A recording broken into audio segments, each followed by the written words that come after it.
गुरु यदि शिष्य के साथ समझौता कर ले कि यदि हमने सही बात करी तो चेला नाराज होकर चला जाएगा, हाथ से निकल जाएगा, चेला मालदार है, बहुत मामला बिगड़ जाएगा, तो न तो गुरु का यह स्वरूप है और ना ही चेला का कभी भला होने वाला है।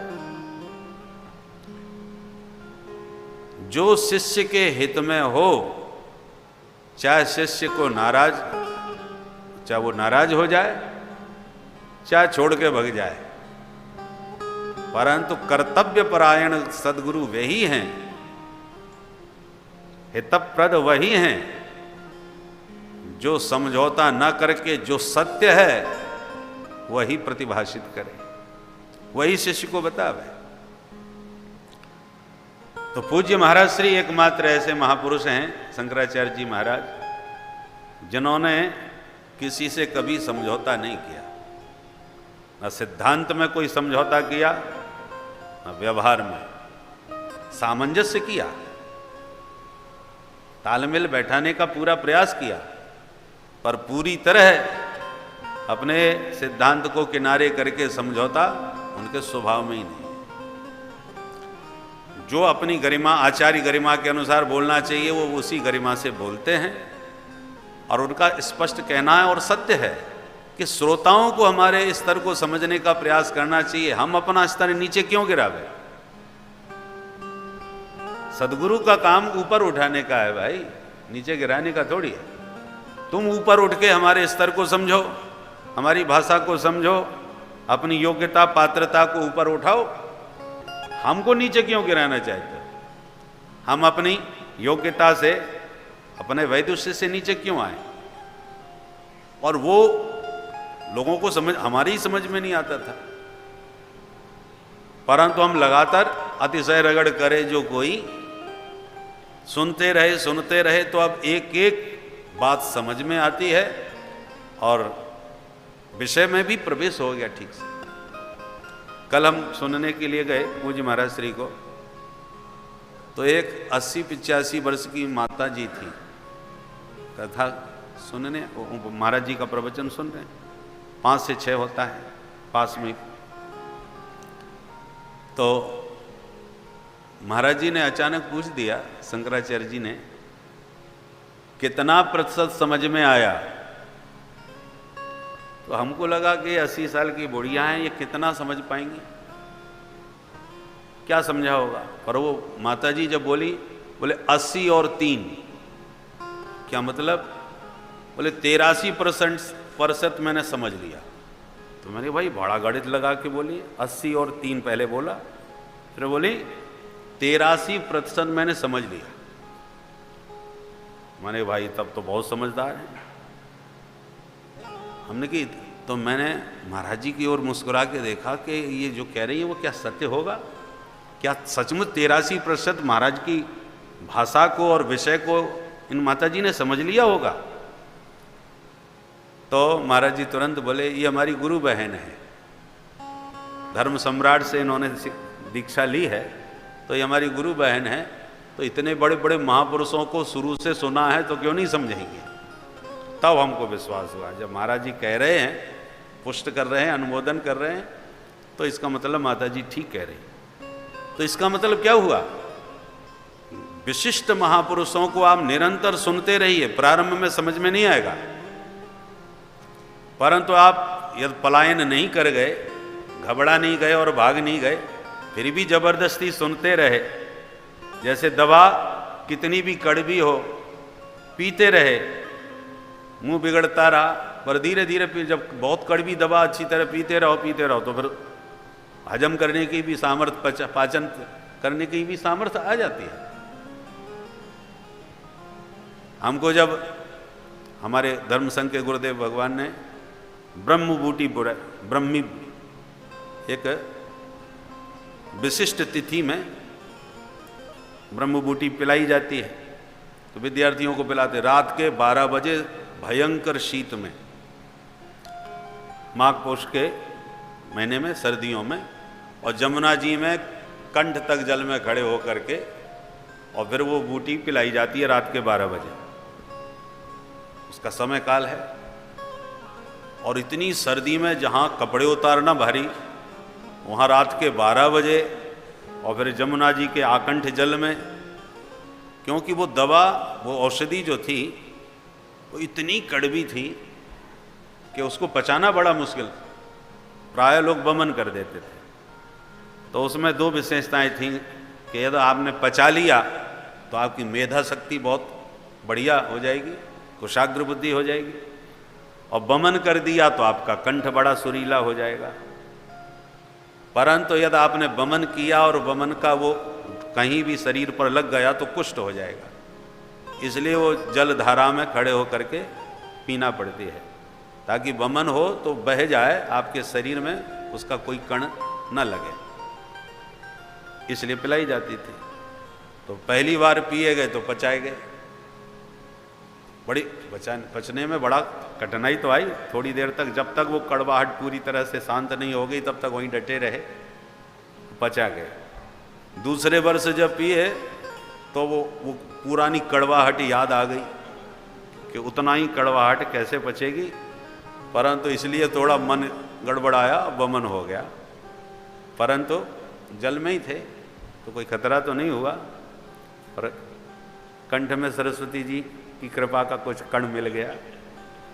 तो गुरुदेव भगवान की कृपा से 2 बार, एक बार विफल भी है, पर विफल होना भी सफलता ही है, वमन होना भी हानिकारक नहीं, कंठ के लिए तो बढ़िया ही था। तो सारे विद्यार्थी पीते थे। तो परंतु अब कई ऐसे विद्यार्थी थे जो प्रतिवर्ष पीते थे।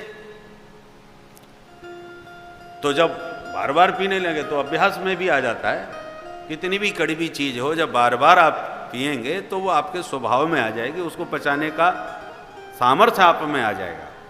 उसी प्रकार ब्रह्म विद्या जल्दी पचती नहीं है। कोई ब्रह्मनिष्ठ महापुरुष जब वेदांत का, ब्रह्म का प्रतिपादन करे अपने स्वरूप में स्थित होकर के, तो जल्दी से भाषा समझ में नहीं आएगी, दर्शन में प्रवेश नहीं होगा। परंतु आप कमर कस के बैठे रहें और केवल श्रद्धा से सुनते रहें कि भाई महापुरुष हैं इसलिए सुनना चाहिए। पल्ले तो नहीं पड़ता, परंतु इतने बड़े महापुरुष आए, इनके तो हम तो दर्शन करने के लिए ही सुनते हैं। कैसी भी श्रद्धा बना करके आप सुनते रहे तो धीरे धीरे वह ब्रह्म विद्या आपके कर्ण कुहर से प्रविष्ट होकर के पचना प्रारंभ हो जाएगी, आपका पाचन तंत्र ठीक हो जाएगा। हम जब धर्मसंघ विद्यालय में पढ़ते थे तो पूज्य श्री रामानुजाचार्य जी महाराज गुरुदेव के नाम से 2 ही विभूतियाँ ब्रज में जानी जाती थी वृंदावन धाम में, एक धर्मसंघ वाले गुरुजी और एक श्री रामानुज गुरुजी। रामानुज गुरुजी भागवत पढ़ाते थे और धर्मसंघ वाले गुरुदेव वेद व्याकरण आदि, वो तो उनका तो हर विषय में प्रवेश था, बड़े बड़े आचार्य लोग उनसे पढ़ने आते थे। तो शंकराचार्य जी भी उनको गुरुजी ही बोलते थे। तो गुरुजी के नाम से यदि जाने जाते थे तो ये 2 विशिष्ट महापुरुष ब्रज में। तो जब हम उनकी कथा सुनने बैठते, धर्म सम्राट स्वामी श्री कृपात्री जी महाराज के विद्यालय में हम लोग पढ़ते थे। तो जब हम आए उसी वर्ष धर्म सम्राट स्वामी जी महाराज ने आकर के कहा कि देखो पढ़ाई जो होती है वो तो ठीक है, पर प्रतिदिन 1 घंटे भागवत जरूर होनी चाहिए। और ये दायित्व श्री रामानुजाचार्य जी महाराज को दिया। वो 1 घंटे कथा कहते थे, 4 से 5। तो स्वामी जी महाराज के एक ब्रह्मचारी जी थे केशवमणि जी महाराज, बाद में उनको धर्म सम्राट जी महाराज ने ही संन्यास दीक्षा दी, तो फिर वो केशवानंद सरस्वती जी के नाम से जाने गए। तो उनके नेत्र ज्योति चली गई थी वृद्धावस्था में, तो हम विद्यार्थी उनकी सब सेवा करते थे। तो स्वामी जी ने हमको ड्यूटी दी थी कि स्वामी जी को कथा में नित्य प्रति ला करके बैठाना, सुनाना और फिर उनके कमरे तक उन्हें पहुंचाना, ये तुम ध्यान रखा करो। तो ये ड्यूटी दास को मिल गई। तो और विद्यार्थी बैठे या ना बैठे या इधर उधर चले जाएं, पर हमारी ड्यूटी पक्की थी, बैठना ही पड़ता था। और वो कथा उस समय, ये सन 80 की बात है, तो हमारे तो पल्ले नहीं पड़ती थी, सो जाते थे। परंतु सोते सोते जब लुढ़क जाते थे तो फिर सावधान होकर बैठ जाते थे। और उसी वर्ष हमारा यज्ञोपवीत संस्कार हुआ था, तो हम कौपीन धारण करके और भस्म लगा करके और वो जो दंड मिलता था ब्रह्मचारियों को, वो दंड लेके बैठते थे। तो पूज्य श्री रामानुजाचार्य जी महाराज हमको बोले आइए शंकराचार्य जी, ऐसे कह के बुलाते थे बड़े प्यार से, मेरे भस्म वगैरह देख करके। उस समय मेरी अवस्था रही होगी 13-14 साल की, 13 वर्ष के लगभग था। तो वो मैं स्वामी जी को लेके आता था, तो वो मेरे को ऐसे संबोधन करके मेरा उत्साह प्रेम से बढ़ाते थे। तो जब मैं बैठ जाता था और यदि मैं इधर उधर चला जाऊं तो गुरुजी पूछते थे, कहो भाई आज कहाँ चले गए थे? तो वो टोकेंगे, इस डर के मारे बैठना पड़ता था। स्वामी जी को कहीं कोई आवश्यकता ना पड़ जाए, इसलिए स्वामी जी को ध्यान में रख के बैठना पड़ता था। तो 1% भी मन नहीं लगता था, परंतु गुरुजनों के भय के कारण बैठना अनिवार्य हो गया था। बैठते थे, अनिच्छा पूर्वक भी बैठते थे, परंतु उसमें जब बार बार सुनते थे, कई वर्ष तक, 6 वर्ष तक यह सिलसिला चला। धर्मसंघ विद्यालय में 6 वर्ष रहे हम लोग, तो ये सिलसिला 6 वर्ष तक चलता रहा। और उसमें 3 आवृत्ति भागवत की पूरी हुई। पहली आवृत्ति जब पूरी हुई आद्योपंत, तो उसमें कुछ भी ना के बराबर 5% समझ में आया होगा, परंतु जब दूसरी आवृत्ति हुई तो कई विषय समझ में आने लगे। फिर गुटका लेके बैठने लगे, कौन सा श्लोक चल रहा है उसको हम ध्यान से पढ़ते थे। फिर जो उसमें कथानक भाग आता था तो बड़ा आनंद आ जाता था, अरे भाई ये तो वो फलानी कथा है, ये धुंधकारी की कथा आ गई, ये प्रहलाद जी की कथा आ गई। जिसकी भी कथा आती थी तो वो किस श्लोक में क्या भाव है उसको बड़े ध्यान से सुनने लगे। तो ज्योतिषी बनने आए थे हम, तो हमारे दादाजी ज्योतिषाचार्य थे। उद्देश्य तो ज्योतिष सीखना था, परंतु भागवत का रंग ऐसा धीरे धीरे चढ़ने लगा कि पहले तो कुछ भी पल्ले नहीं पड़ता था, भागवत से कोई मतलब भी नहीं था, भागवत कहना कोई लक्ष्य भी नहीं था। परंतु 6 वर्ष तक जो बारंबार भागवत का श्रवण करते रहे तो विषय वस्तु में भी प्रवेश होना प्रारंभ हो गया, प्रसंग सब समझ में आने लगे और 3 बार भागवत की ठीक से पूरी आवृत्ति भी हो गई। तो कहने का तात्पर्य यह है कि जो कुछ भी पल्ले नहीं पड़ रहा था, और वो भी छोटी सी अवस्था में, परंतु जब सुना अनिच्छा पूर्वक, श्रद्धा पूर्वक नहीं, अनिच्छा पूर्वक भी सुना, तो बीज रूप में वो संस्कार बुद्धि में बैठा और वो संस्कार धीरे धीरे पल्लवित हुआ। जो हमारा दूर दूर तक कोई लक्ष्य नहीं था कि हम कभी कथावाचक बनेंगे, और देखो संतों के बीच में बैठते, इसलिए कहते संतन के संग लाग रे तेरी अक्षी बनेगी, है? वो चरितार्थ हुआ। हम सुनते रहे, जबरदस्ती सुनते रहे, और देखते देखते जो बिल्कुल दूर दूर तक हमारा लक्ष्य ही नहीं था, और जबरदस्ती व्यास गद्दी पर बैठा दिया। और जब लोग कहते हैं अरे आप तो भागवत के बड़े मर्मज्ञ हो, आप तो भागवत के बड़े भारी आचार्य हो, तो हम सुन के हंसी आती है कि देखो हम कोई दूर दूर तक ना लक्ष्य था, ना कोई उद्देश्य था, ना उसके लिए कोई प्रयास था। ठाकुर जी ने कितना जबरदस्ती हठात यह संस्कार दिया, और जबरदस्ती मानो हमको ऐसा वातावरण निर्माण करके दिया कि हमको बैठा ही दिया। और बैठते बैठते अब वो लोग आज अध्यात्म पीठ बना करके बैठ गए। अब ये सब बातों में कैसे क्या हो गया हमको खुद भी पता नहीं, ना कोई योजना, ना कोई प्लानिंग, कुछ नहीं। और जब अपने ही हम जीवन चरित्र पर चिंतन करते हैं, विचार करते हैं, तो हमको लगता है कि यार देखो प्रारब्ध कहो, कहने वाले तो कर्मयोगी तो प्रारब्ध को ही वरीयता देंगे, परंतु ठाकुर जी की कृपा को प्रधानता देते हैं कि ठाकुर जी की ने कृपा पूर्वक, जैसे करसती थी कृष्ण का मतलब कर्षित करने वाला। हम जाना कहीं जा रहे थे, वो जबरदस्ती हाथ पकड़ के खींच करके तुम्हें वहां नहीं बैठना, यहां बैठना है, जबरदस्ती बैठा दिया।